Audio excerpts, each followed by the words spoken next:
guests today are Patrick Long and Bruno Senna, both of whom have had some fascinating and successful racing careers. But I'm going to let you talk about them with our first inquiry. You've had fascinating racing careers, but I'm always interested where that starts. In other words, at youth, without having you have to go back to kindergarten, unless it started there. How did your racing careers begin? Bruno, do you want to start? So my racing career obviously began because my uncle was racing Formula One. And once he, became a Formula One driver, the whole family sort of revolved around him in a way. And when I was born, when I was like 2-3 years old, I was already fascinated about racing, cars, and everything. And by the time I was 4 years old, I was driving whatever I could find in front of me back in the family farm.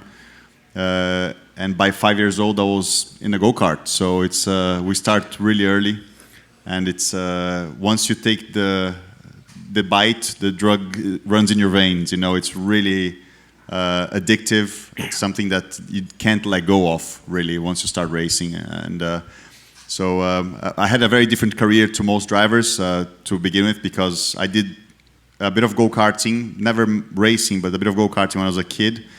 But when I turned 10, my uncle passed away in 1994. And so I had to stop racing. And I stopped racing for a full 10 years. Of any kind. So then going back to racing, which is the effective start of my career, I was already 20 years old, and big deficits to make up for, especially when these guys were an extremely high level, and they were they had experience, but the challenge was really good, and it was nice to be racing with the top guys and challenging them. So it really did start in kindergarten, with a bit of a hiatus in between. Patrick, what about yourself? How did that start? Yeah, I mean, similar to Bruno, it's all about family exposure at an early age, but I think there was certainly an attraction that was innate. It was nature and nurture. My parents were sort of carpenter, blue-collar surfers, Southern California native. My uncle was a motorcycle racer, but they were brought up in the 50s and 60s in LA. Hot rodding was at the maximum post-war, drag racing, and go-karts really took off in Southern California. From there, fast forward to the late 80s, I'm an 8-year-old, and go-karting was all I could ever think of. You needed to be 8 to start racing back then. These days, 4 years old, you see That's kids right. in go-karts. But everything that ever mattered to me was about going out and racing on the weekends. It was as much social as it was about a career, but certainly karting introduced me to what the European way was. As Bruno talked about, it was right at that period in sort of the early 90s when Formula One was everything to me, and the aspiration was to move to Europe to race against the very best, just as a tennis player or a golfer would relocate to be centralized around the best of the best. That's absolutely true. What distinguishes both of you is the fact that you've had some pretty diverse experiences in the race world in terms of the classes you've raced. I mean, obviously, Formula One is a huge component part of your careers. But can you talk about some of the different classes and types of racing that you've done? Bruno, you want to start? Everything. No, I did once I started racing, I did more of the sort of natural path. You start in Formula 3. I started in Formula 3, which is already kind of a little bit advanced. Normally you go from go-karts to Formula Ford or Formula BMW was the first race that I did. But I only did 3 races of that. Then I went to Formula 3 for 2 years in the UK, Formula 2, and then on to F1 for 3 seasons. So it was a very shortened career on the junior series. Normally you have much more time on the junior series before you go to F1. So I could go fast. From the beginning I could go very fast, but then the racecraft is something that you don't realize how much you need to learn, like just by putting laps on the track, understanding how racing really works. You do this from the go-kart all the way up. And once I've done the F1, I went to endurance racing. So it started in the World Endurance Championship with a GTE, so in Aston Martin, We had a few good races there. I did some Formula E. Then I went racing in LMP2, so prototypes as well, and LMP1 finally towards the end of the career. So it's been a huge variety of cars. I raced some GT3s as well in a few sort of one-off races, not a full championship. And this experience gave me like great taste for many different cars, and it's amazing how you learn about how different cars are and how much the driver sort of becomes specialized in each car that you drive. So really cool experiences. And Patrick, what about yourself? Yeah, similar to Bruno, really from a young age, it was, again, surrounding myself with the best. I moved at 16 to Italy to race professionally in go-karts. I left my family from Southern California behind and picked up and moved to Europe full-time, spent 6 years there just trying to link together opportunities. I went over to the UK as well, spent 3 seasons there. Formula One was the destination, and the interesting part of my timeline where the fork in the road came was 2002, Red Bull stood up and said, we have a US GP, but we have no US driver in Formula One. And corporate America hasn't seemed to pick up the pieces, so we're going to do it. And we're going to hire Danny Sullivan, and he's going to be sort of the father of this program, and we're going to go out and sift through all American racing and try to find 16 of the very best racers and put them up against one another. And in front of Helmut Marko, who's still looking after the program today, to try and find our American hero. The short story is that I went from the first 16, I was racing and living in England in Formula cars, chasing that dream, thought I had the shot. But when Dr. Marko showed up, I wasn't on his short list, so it went from 16 to 6 to 4. And I went the next day to Bruno's hometown in Monaco to drown my sorrows because I thought that my career was over at that point. But little did I know that Porsche had come along. Danny drove for Porsche in quite a few different times in his career, but last, I believe, in '94. And he gave them my phone number, and as I say, the rest is history. I went and tested for Porsche in 2002, and I spent the next 18 seasons traveling the world racing for them. A lot of endurance sports car racing, but it also opened up tons of other doors in NASCAR, single-seaters, sprint cars, V8 supercars, anything that I could get into, global rallycross, you name it. But I'd say 90% of my career was spent in a 911 in a Porsche. That's amazing, and certainly now you're known as Mr. Porsche 911. And we'll talk about other aspects of your some of your more recent endeavors too, as regards the 911. But let's get back to racing for a minute. What about Le Mans? I mean, it's 101 years old this year, and that's probably certainly classes it as the most storied and significant race in the world. And talk about your experiences there. My memories of Le Mans are so vast, but I would just say grand. As you said, I believe it's the oldest car race in the world. At least on that format and at scale. When you show up to Le Mans, it's a town west of Paris. It turns into a racing mecca for that month. And the first thing when you're a young driver is you realize the fanfare there is different. You can't go an inch through the paddock without the fans coming up to you with your entire career in photographs. So it's just another level of enthusiasm. I won't take all of the high points, but maybe I'll segue for Bruno. Just the racetrack itself is incredible. They turn public roads into one of the largest and fastest racetracks ever, and just the speeds there are staggering. It's funny, there's different weather systems in one lap because you're traveling through different villages, and so it's a lot of things to get used to. But I think my first memory in 2004 there and taking my rookie laps was, holy crap, this is fast. Like, you're going very fast and it's very narrow. I mean, do you agree with your first year? Yeah, for sure. The first time I drove in Le Mans was 2009, and I drove straight to LMP1. So it was a real sort of, even coming from Formula 2, you know, the average speed in Le Mans is so high, and you're just going down that straight in the forest. For people who don't know, how high is high? You know, over 330 kilometers per hour, so 210, 215 miles an hour. That's like the sort of speed that you're going down those straights all the time. So the speed that you're average on that racetrack is so high. You know, normally you can get on any racetrack in a fast car, you can do that speed as top speed, but in Le Mans, you're just cruising at that speed for a long time.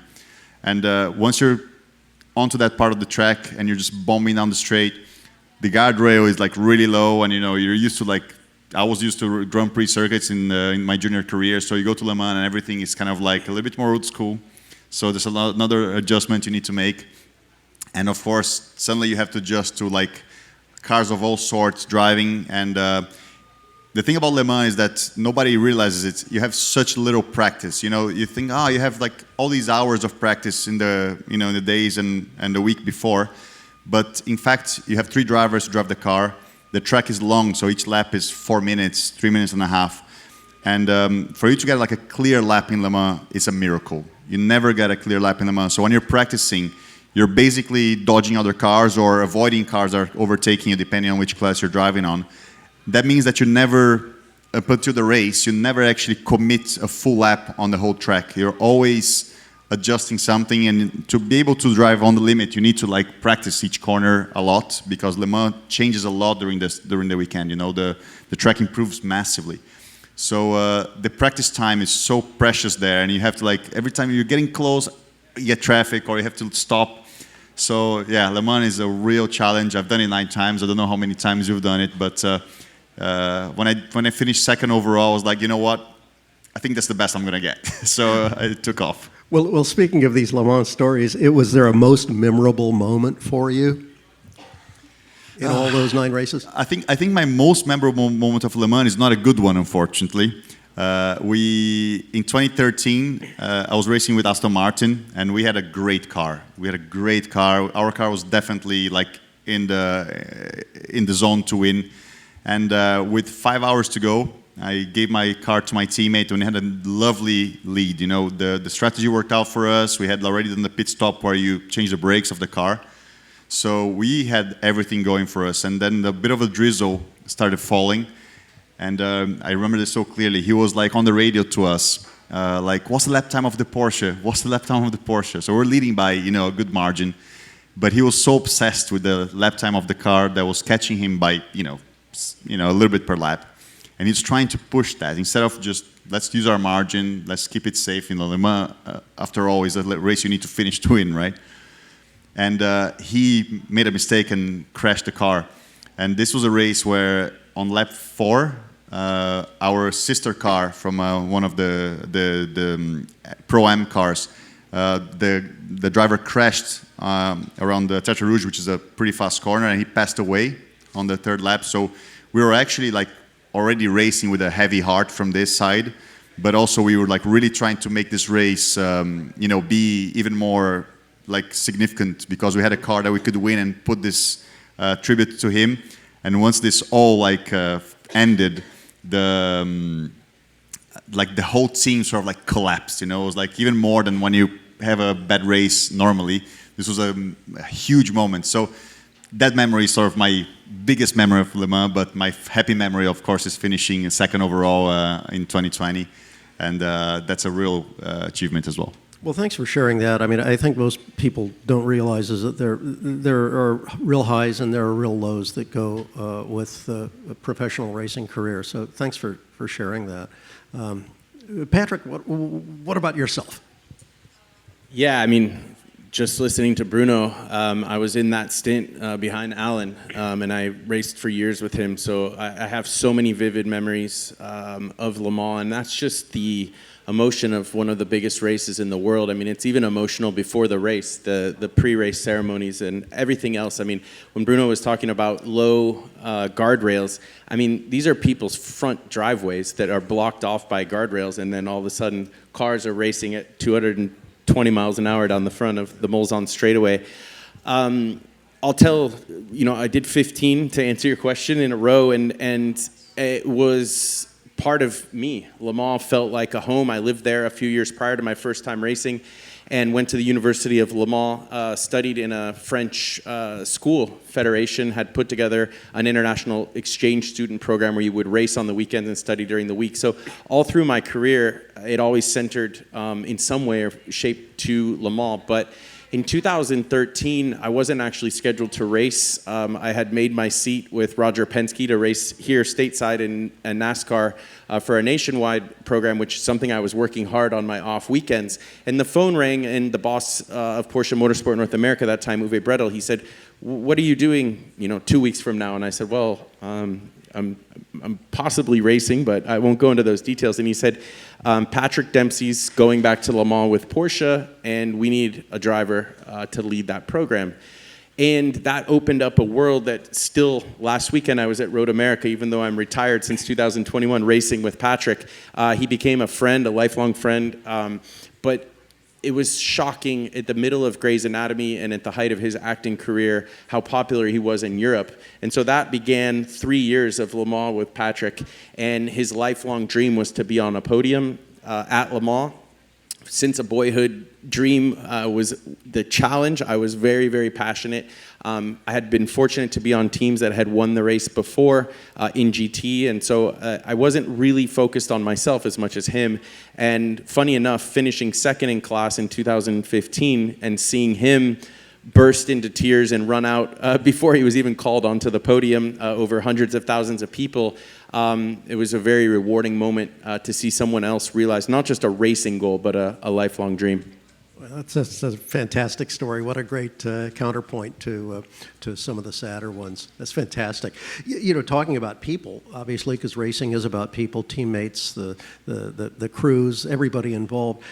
Growing up, as you sort of anticipated your racing career or the future, was there someone who inspired you?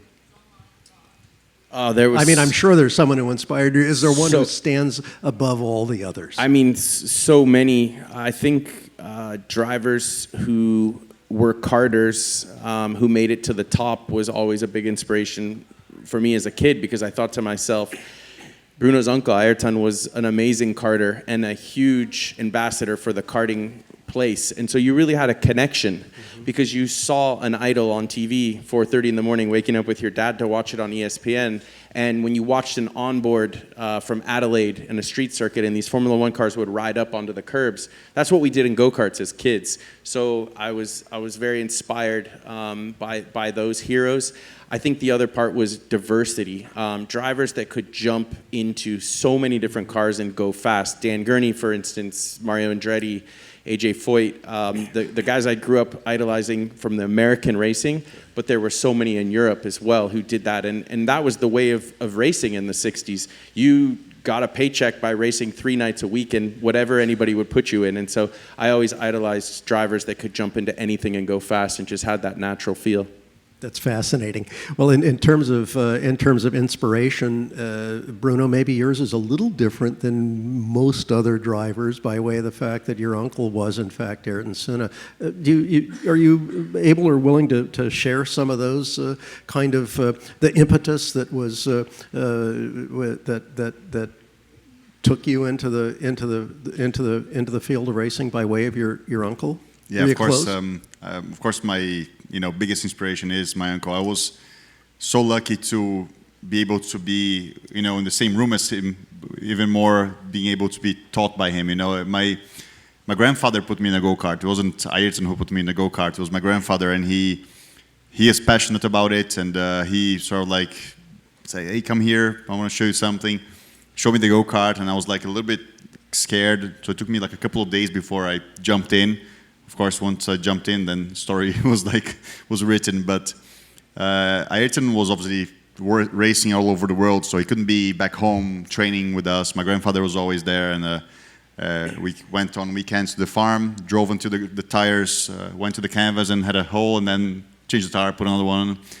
But whenever Ayrton came over, he was like, he's not the type of teacher that would teach you telling you what to do. He just come and sort of show you what to do, and he was a hands-on guy. So he would get on his 125cc kart, and I was still on the cadet kart, and we were like playing on the track together, and he was trying to teach me something like, don't overtake on the outside, like unless you have like a real advantage. So he would come slow down and sort of brake slowly on the inside and let me try and go around the outside of him. But instead of like blocking me, he would just push me straight off the track into the grass, and I'm like, okay, I know what you're doing there. And these types of lessons were on with like engines. I would like tune his engine on the go-kart with the noise. So I would go and drive his go-kart a little bit, play with the carburetors until like it was the right thing, and he would drive and he'd tell me this is good, this is bad. So he was a real sort of like good teacher in many ways, just not trying to be a teacher, but he was like, it was natural to him to be able to pass knowledge away. And I remember one time when we were, I was tiny, but I was driving this 125cc go-kart, and they put like the cadet seat inside the normal seat with a bunch of lead. So every time I spun, I couldn't actually push the go-kart. It was done. But our track has like a fast right-hander goes onto a straight, like pretty long straight, and the first corner is like a 90 left, but it was just about full throttle. It was like the tiniest lift on new tires. And Ayrton was like, this corner is flat out. And everybody like, no, it's not flat out. And he's like, I'm going to show you. So he jumps on the go-kart, and we're like watching from the pits, and he's like, 1 lap, 2 laps, 3 laps.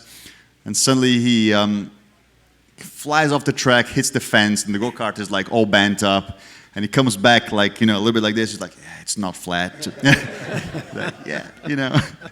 So he was like that type of guy. The personality was so strong, the belief was so strong. So it was a lot of fun.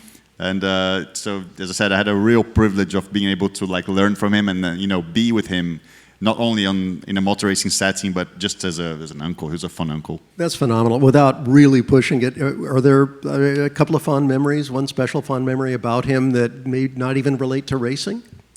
Oh yeah, plenty. Everybody knows Ayrton as a very serious, very sort of determined guy. Pretty closed. But he was the opposite of that at home. He was a big kid. He was someone that enjoyed pranks and making jokes and he loved being around kids, me and my sisters. So we were always having fun with him. When he arrived, he was like the life of the house. He was a real special guy. But on the other side, there was never a moment of peace when he was around. He was like always cooking something up. And you're on the table. There's like where we were with him in the beach house. There was always a buffet where they served the food. So you go serve yourself with your plate and stuff. But then you had to carry your plate, your cutlery, your glass, everything, because he would just like throw spicy pepper or anything that was like gonna burn your mouth. And in the morning, he would just throw you in the cold water. Like there was no peace with him. If you're sitting in like under the balcony, he would just throw ice water on you. And it was a lot of fun. We grew up with this sort of real active stuff at home, and it was a great time. Well, these are fantastic stories, insights that you won't get in the motorsports magazines. Thank you for sharing, really and truly. My pleasure. Patrick and Bruno, you're both involved with very specific marques now. Obviously, McLaren for Bruno and Porsche for Patrick. These are career arcs that most drivers probably don't morph into, because you become really major ambassadors for these brands. And of course, not just ambassadors, but I understand, for instance, we'll talk to Bruno about some of his development work with McLaren and so forth. Patrick, you're Mr. Air-Cooled 911, and as you said, the 911 is kind of your, I don't know if you have any tattoos, but there may be a 911 there somewhere. Tell us about that relationship.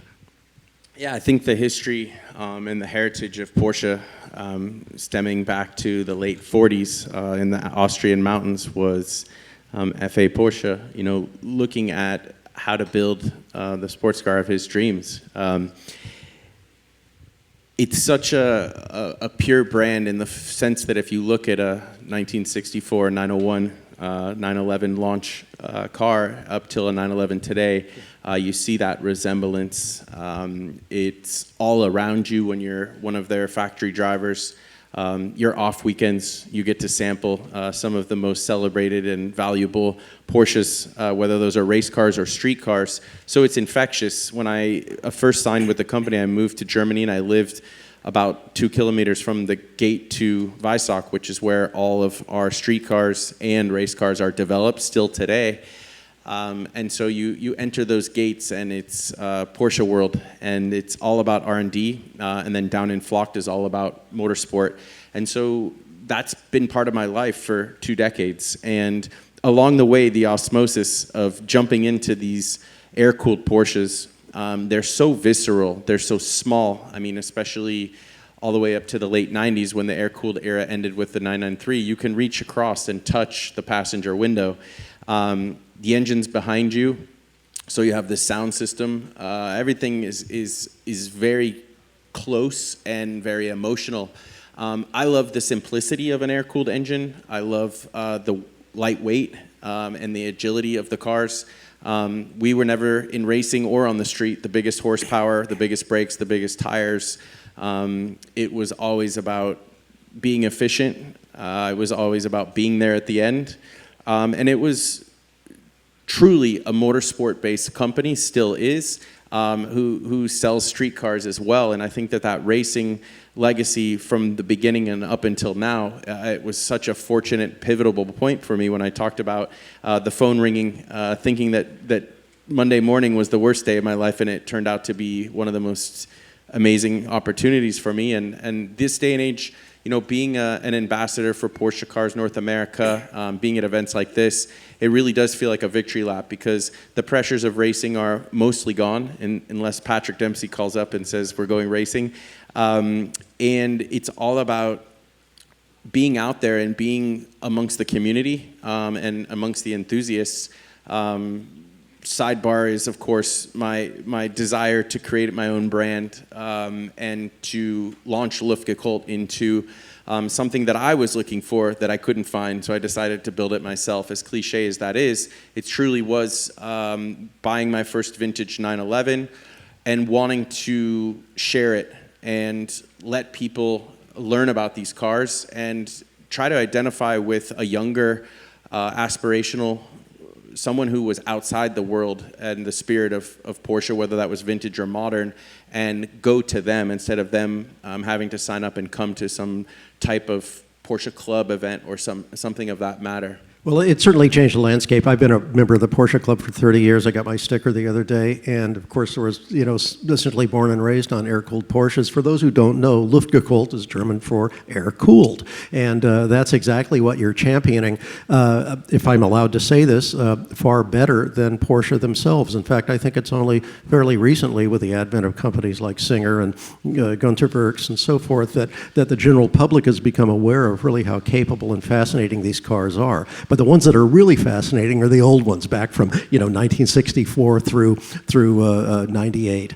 And you have done more to elevate the awareness of those cars and to really create a place for enthusiasts to feel like they belong than the factory themselves. So my hat's off to you, because I think it's an absolutely fascinating phenomenon. And not to put too fine a point on the commerce aspect of it, these cars are now hugely valuable and desirable among collectors, probably because they're simply so fun to drive. They are a blast to drive, and like I said, they're relatively simple machines, and that means that there's more time for blasting through the canyons. That's absolutely true. Maybe not quite so simple a machine as the brand that Bruno's working with. Obviously, you're an ambassador with McLaren, going back to the early days. And I know you've been involved in some of the development of those cars, too. Can you talk about your role and what you see your responsibilities, some of the exciting stuff, and where you're taking that position? Yeah, of course. I've been... Since obviously watching my uncle race with McLaren, my lifelong dream was to race for McLaren F1. That didn't happen. So I got to do what's second best, and I got to partner with McLaren in 2014. Chris Goodwin, who was my manager in my career then, he's a development driver for McLaren. And so he sort of like made the connection with the factory, and I was very lucky to be able to start doing events. Very early on, I got involved in the P1 GTR program and helped them develop a bit that car. And from then on, I was really lucky because you go there, you go into the design studio, you see what they're coming up with, and it's a really exciting brand. For me, apart from the fanboy side of it, McLaren has this amazing philosophy. You know, McLaren, as much as Porsche, is a pure motorsports company. It started as a racing company with Bruce, and it went on to make cars. He made, the legendary F1, back in the 90s. And then when it kicked off again, he wanted to keep this DNA, lightweight, really high power, really engaging cars. And that was the dream, but using technology to do this. So they came and they shook the market, I think in 2012 already with the 12C and then P1. When I got involved, we were already, a few years into the story. I was able to participate a little bit on 675 LT, which was a great car, really fun to drive. And I think that car sort of set the brand in a direction of like the driver engagement. Most of the cars that came after that were sort of in that direction in terms of how the steering feels and how the car behaves on track. Each car has its character, of course. But 720 came after this, and straight after that, it was McLaren Senna. That was very interesting. So as I said, I went to the design studio every once in a while, and they showed me this thing on the clay, and it was like quite an aggressive car. And when they told me that this was supposed to be the most extreme road car they've ever developed, I said, why don't we call it the Senna? And it was a bit of like a shock moment for everybody. Ayrton always dreamed to have a car named after him, and so that opportunity came, and McLaren Senna came out, and for me it was I was so proud to be part of it because I was not able to participate as much as I wanted. I was racing, so my schedule was tight for being on the development side, but I did 3 or 4 days with the development team, and that car was like always pushing the limits of performance. And once it sort of all happened and came out, and the reception that we had, my family was really happy. They were all really proud. They were all like feeling like they were fulfilling one of Ayrton's dreams, even though he was not here anymore. And since then, we've been partnering and doing loads of these amazing events with the customers. The customer base of McLaren is a very special one. I think maybe a bit like Porsche people. They're pure car enthusiasts. The vast majority of the customers that I meet, they just love driving the cars. They love the technical side of the cars, and I can relate to this. I'm not someone that is like, I'm not doing stuff just to show off. There is always like a passion side to it, and this is the most important thing for the group that I hang out with McLaren. Everybody who's here with us during Car Week, they keep coming back, and it's a real family that becomes. And we are a small brand still, especially compared to the other big car manufacturers. So the fact that we are able to like bring this group together and they keep like loving it, it's a real privilege, especially when you had maybe the tip of your finger in the soup of the car, and they love it. It's a real sort of engaging moment for us. That's fantastic. For people who visit car factories, I remember going to drive the first 12C back in 2012, I guess it was, and the new factory was just being built. And what was remarkable to me was seeing a factory that didn't look like a car factory. It looked like a combination of 007's headquarters and a pharmaceutical laboratory. The degree of focus and precision and dedication, everything was white, even the fire extinguishers. I mean, this was an absolutely insane facility, and it gave some inkling of what might be going on behind those closed doors. And testament to that, they're really doing incredibly well today with a fan base that I don't think ever envisioned. That was built in 1998, that building, and to this day it still feels like it was built in 2050. It's a real crazy place, and I think the brand has outgrown the space a little bit. It's all like they have to move a few things to different sites for the production. But it's a place where when you visit that place, not only the history but also like all the parts of it, it still feels like it's an amazing modern place. So it's a very special visit to do. Well, thanks for elaborating on that. Let's get back to racing for a minute. Obviously, you've both had your hand on the wheel of all kinds of cars. What do you see as the next most interesting opportunity for class of racing, type of racing? What do you see as the next so-called thing? You want to take that, Patrick? Yeah, I mean, I'm pretty enthusiastic about LMDH and hypercar, where overall prototypes are at races like Le Mans and Daytona. I had a chance to test with Penske last year here at Laguna Seca. It wasn't a very serious test, but it was a chance to sample one of these cars. And there were a lot of things that struck me as interesting, but I think that using hybrid technology, using torque as a balance of performance, and purely that manufacturers are behind this racing, and that when you go to Le Mans and you see how many different manufacturers are entering a works team, you know that they're onto something. And I think that cost control is important, but also a car that's pushing the boundaries, a car that performs and looks great. So I'm excited about where overall prototype racing is right now. After prototype racing, I get a little bit more critical as it goes down the line. I think when you look at sports car racing, and what's important or very relevant is that it's a little bit like playing mixed doubles at Wimbledon. There is the chance and the opportunity in most of the cars, I would say, at Le Mans, to have a Pro-Am driver, somebody who made their living in another way and has the wealth or the sponsorship to be in one of the three driving seats. And I just hope for sustainability factors that the costs are controlled, because it's incredibly expensive for somebody privately to fund racing. And I think that sports car racing has always had stability through ups and downs of marketing and budgets with the wealthy amateurs who get to go to, Paul Newman went in, I believe, 79, and finished on the podium at Le Mans as an actor, an enthusiast, and a serious driver.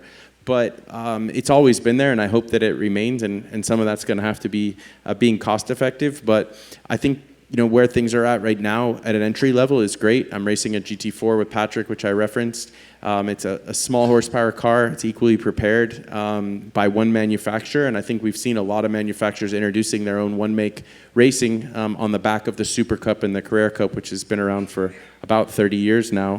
Porsche supporting Formula One. It's interesting to see how one-make racing really helps develop drivers. That's absolutely true, regardless of the make, and there are plenty to choose for something for everybody. Bruno, what do you see as the? I mean, I can only agree with Patrick here, because it's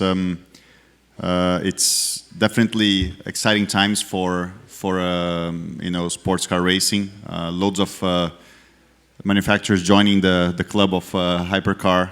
And it's nice that we're getting sort of like a convergence with the US market and also European market, because this has been so hard to do.